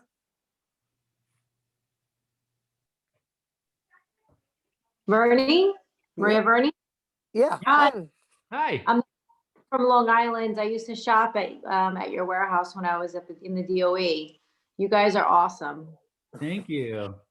conversation. I miss you guys. I love your art piece there. Thanks. I have kids at home. This is a little fruit nectar jar. I have a handyman for a husband, and I have some leftover screws, plastic cups, Pop-Tart, cardboard, and I just kind of went with some of the shapes that I saw in pieces. That's Beautiful. How did you patch that stuff together? I used some tacky glue. I have a glue gun here that's handy. Uh-huh. Yeah. Cool. It's hard to get glue guns with younger kids, but it does come in handy. Sure, you saw my kids running around a little bit. Thanks, Maria. Thanks. I see you. John put up the link for the CTLE. So while we're speaking, feel free to go into the chat and that link takes you right to a Google form, John, correct? That then it goes directly through material for the arts. I'm looking through my window here and I see a lot of people who just have their names because their faces aren't showing. So they're not sharing. I gotta go backwards. And also, just so you know, what you do when you go to that link is like Mario said, you'll be asked a couple different questions that are the questions that are required that we plug into the form. That it looks kind of like you can imagine like almost like a tax document or something where we list your information and we mail that to the CTLE certifying office. And so you know, you enter that information and within a couple of weeks we'll have it. Wow, Nancy, that looks great. Yeah, I used to live in New York and teach all over all the boroughs with all the arts organizations. And I moved into California in '91. I don't know if you guys existed. Of course, I go to Scrap here, but Oh yeah, there we go. Scrap. yeah. But I wanted to keep just with cardboard for Louise Nevelson. I think this is a great project for you know, next month for Women's Month. Wonderful. I don't know any Black artists who, I'm gonna look them up, who do cardboard for this month, but this was really good. It's like, my kids are loving using junk at home. It's so wonderful. It's gonna be interesting putting together the mental health problems that are gonna happen, plus the arts. We're gonna have some wild art in the next 10 years. Yeah. Yes, we are. It's That's gonna a be wonderful really great. composition, by the way, Nancy. Yeah, it was so much fun. Thank you so much. Thanks. Thank you. And go ahead, John. Well, I was just going to say, you know, like, you know, there's a lot of different conversations that can happen with about, you know, art and about its connections to social justice and different time periods. And certainly Louise Nevelson and thinking about women in art and thinking about, you know, Black artists and African-American artists. I think there's, I mean, and I'm quoting from different Black artists that I know that I've, you know, curated and worked with in Materials for the Arts, but there's a new term that's used today called like Afrofuturism. And the general thrust of Afrofuturism kind of starts with this concept of folk art and this idea of art made by the people and the idea of a tradition that didn't come from the academy, but came from kind of a free making and kind of the European tradition tends to be this concept that there's this right way and a wrong way to make things. And we try to do that. And some of this ideas of Afrofuturism say, well, you know, what about rock and roll? What about modern art? What about all the different aesthetic things that define us as a culture now? Those didn't come from Europe. Those came from Africa. And so this conversation is something that gets to be very interesting in talking about co-opting of certain traditions and who gets credit for things. And there's a lot of great artists, whether you're talking about the Gee's Bend Quilters, which were a group of all sorts of African-American quilters, or kind of the folk artists and outsider artists that were actually just as great sculptors as some of their contemporaries that were making found object materials. So there's lots that can be unpacked in terms of Black History Month. Thanks, John. Risa's gonna, I don't know how heavy that is, Risa, but you look like you're straining under the weight of that great creation. Hold on, I just have to say, John, whatever you made, it's beautiful, it's gigantic. That's amazing.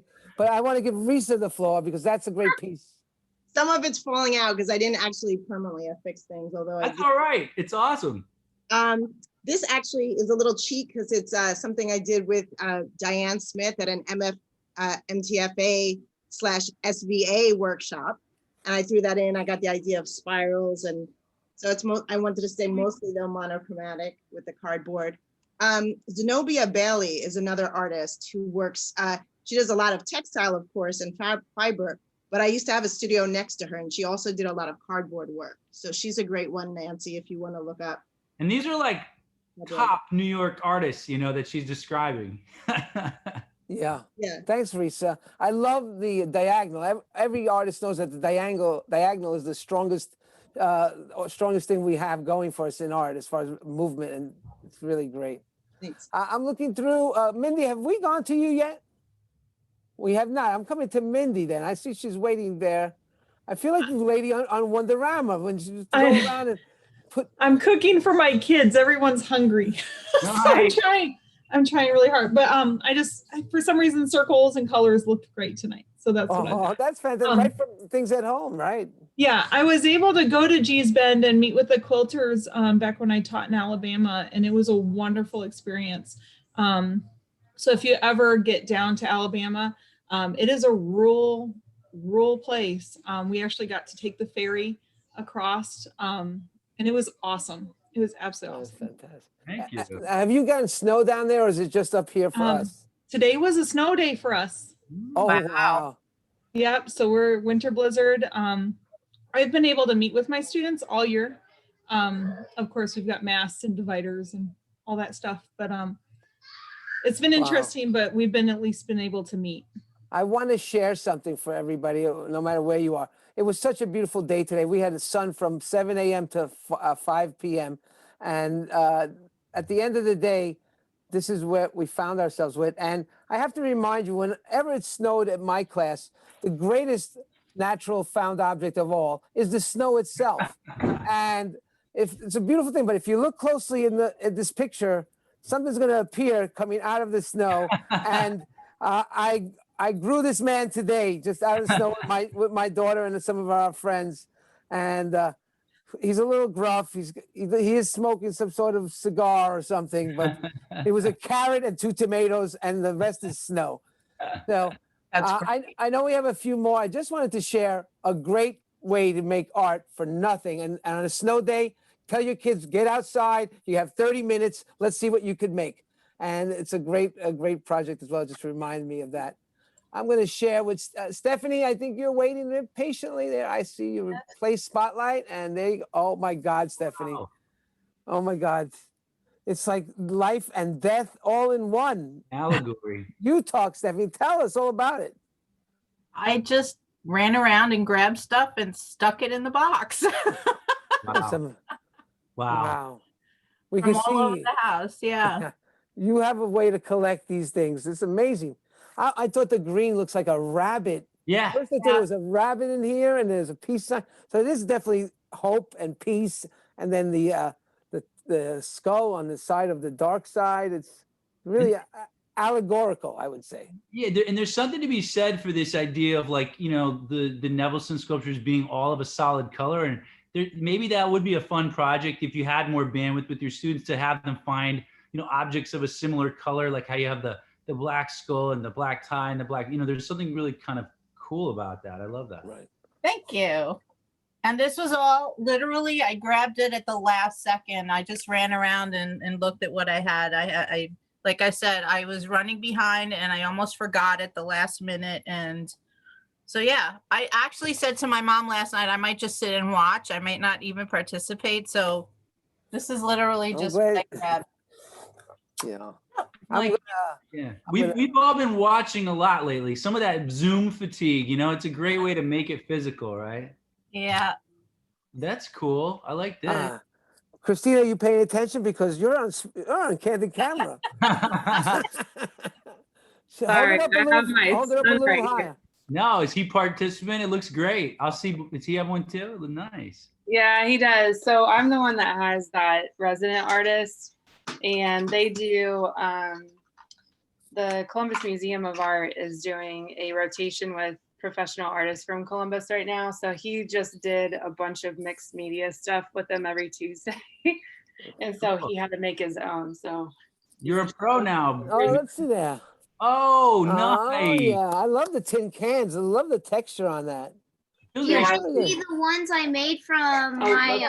they're on a time limit. Well, you know what? Listen, you make your own art show. Next thing you know, you'll be the one on your way to the art gallery. There you go. But look, So I just made, I just used the cereal boxes and cut it down and then folded it in, and then we had a lot of bubble wrap. So Yeah, it's almost like a silver texture. I love the silver background. Is that just the glimmer from the bubble wrap? Okay, it's perfect. And the This? cans. No, in the background. The Oh, bubble it's wrap. just the bubble wrap. Yeah. it's very futuristic. Yeah, it's cool. It's cool. Yeah, and then I've got my little snack pack I ate today and shoved some paper underneath it. So, and then those little cereal cups. So Yeah. Oh, those are great. You get them at school, and I use them They're for easy to paint cut. and water, and they're amazing. yeah. Okay, they're I'm really gonna replace. Beautiful. Thank you. Rachel, are you ready? You look like you're very happy and ready. Rachel's here. Hi, Rachel. Oh, wow. Oh, wow. Rachel, we gotta go more into the camera more. Oh, there it is. Oh. Oh, that is amazing. What? Well, I've been saving little things. Little things. Smalls, yeah. Small things, and it's just all kinds of stuff. So I just kind of, I was motivated. I couldn't wait for this workshop. So I know it's not what everyone else did, but it's fun. And the beauty of it, all kinds of like pen pieces and when the pens fall apart and beads and things like that. Isn't that the beauty of art, though, that we could give the exact same assignment to 40 or more children, and the beauty of it is that we get 40 different responses, and that's really shows the power and the beauty of art. That's fantastic. Where are you from? New York City. Oh, I mean, okay. I live in Westchester, but I work in Queens. What school? MS 210 in Ozone Park. Sure, I was just at Bayside. I retired from Bayside. I spent many years teaching. Well, thanks, Rachel, and thanks for joining us. Thank you so much. Awesome. People are coming into the waiting room now. Who is it? Let's see.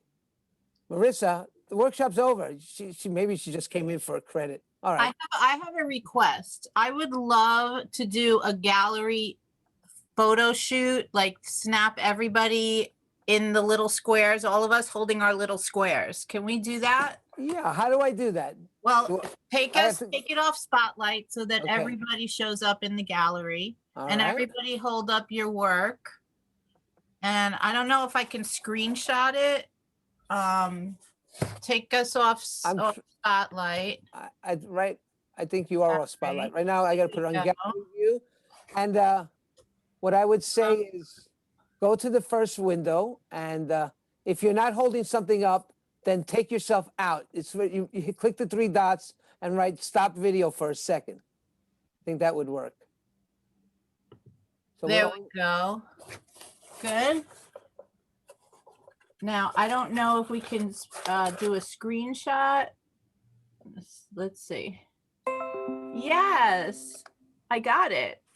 Great. I'm going to go to the next window. There's some more people in the second window. Take another shot. There's more? There's another window? Yeah, there's two windows. We're down to 30, but that's good. People have hung in, and thank you so much, everybody. This is a fun night on a cold winter night. If anybody is holding stuff up, hold it up. So Hold it up to the screenshot camera. and say, I don't know, found stuff or Louise Nevelson. MFTA. Woohoo! This is great. Everybody did so great, and it was fun. Right. It was Okay, fun. so we're coming down to the end. So instead of me looking to spotlight you, I'm going to put it out there to you. If we haven't gotten to you and you really want to show us what you got, we want to see it. So just take your mic off, and then I'll spotlight you once you volunteer to step in. Anybody want to talk? Because before we leave, I don't want to feel like I left anybody out.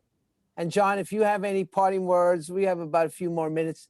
So does anybody who hasn't been able to share their great creation want to step up? No, this is like the class. I'm going to have to pick names at random. Says anything. Well, just make sure that you guys click the link or go to the link for your CTLE if you need to have it. Yeah, John, can you put that in one more time? Yep, I keep, just so you know, like it says CTLE link, and you'll see it throughout the chat. Make sure that if you can't, click through it right now because you're in this project, just, you can hover over it and just copy that. That's a way that you can have it for, you know, after we get out of this. And you'll be able to click on that link and you'll go in and answer a couple questions. It's just like literally information about yourself to report to the DOE that you took the class. And you know, if there's any problems, you can follow up to that email that I gave you. And please go materialsforthearts.org, check out what we got going on. This the third Thursday this month at 7 o'clock. You know, we'll have something going on. I know you guys are always doing something too, but you can see there's lots of different projects. And thank you all for Denver. That's where I was born. So thanks everybody for joining us tonight. I was inside most of the day, and now I still am, but now I'm with all y'all's.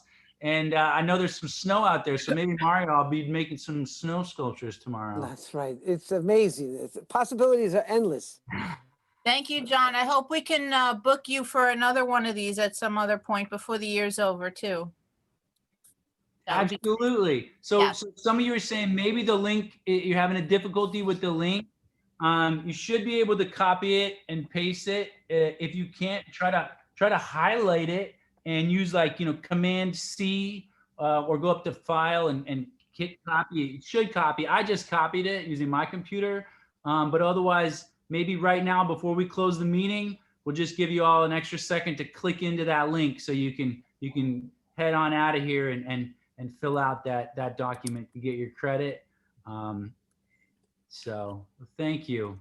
I don't think it lets you copy from, I don't know why, but would it be too hard for you to paste it in there one more time?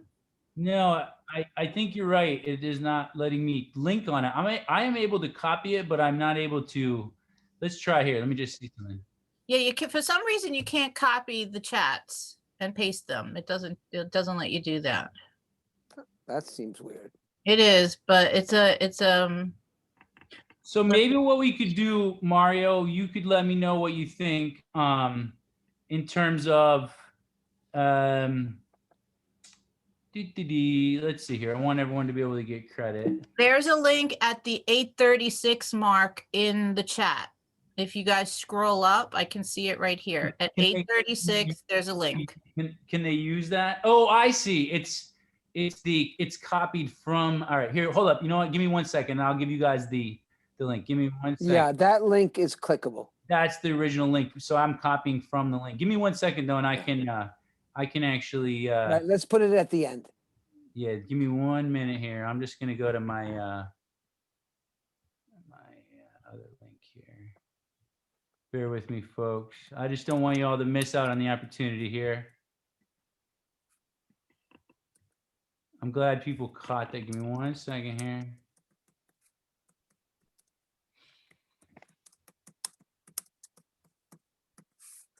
Stephanie, you have any upcoming things planned, or you want to just? Our next, let me take my calendar.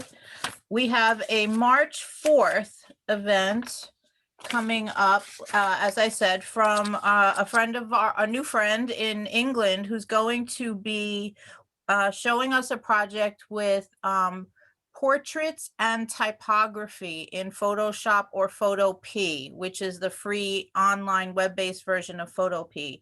So I'll be sending out a flyer and promotion for that in I'll probably do it the week after our vacation, the week after the February break, the President's Week. So hold the date, February 4th. That's our next one, unless somebody contacts me before that and wants March 4th. Something. March 4th. March 4th. Unless somebody contacts me before that because they're interested in doing a facilitator workshop before that. So let me know. And I know in April we'll be having another partner come on showing teachers how to make a virtual student gallery. So if you want to have your students' artwork in a spring art show and do it virtually, and you can share that link with your administrators and their families and the students. That's going to be really good. And who knows, we might try to link that with CTLE, but that would go through the UFT, in which case there would be a charge. So I'm kind of hesitant. I really don't know if we should be charging or looking to make free CTLE. But if we're doing it through the UFT, there would be a charge. we're at 9 o'clock. This time just zoomed on by. So Time thank you, flies when John. you're having a Thank you, blast. Stephanie. Any last words? I will leave it in your court. And thank you, all you teachers who came and joined us. Awesome. Thank you. And everybody stay safe, and I'll see you next time. All right. And if you have any difficulties getting through your CTLE, that link right there, just contact us at education@mfta.nyc.gov. Okay, everybody, 'cause we want to make sure you get that link, and we'll take care of you. And that'll be a great way to stay in touch. Thanks, everybody, for joining us. Thank you, Thank guys. you. All right. Take care. I'm going to end now. So arrivederci, everybody. Be safe. Bye. Bye.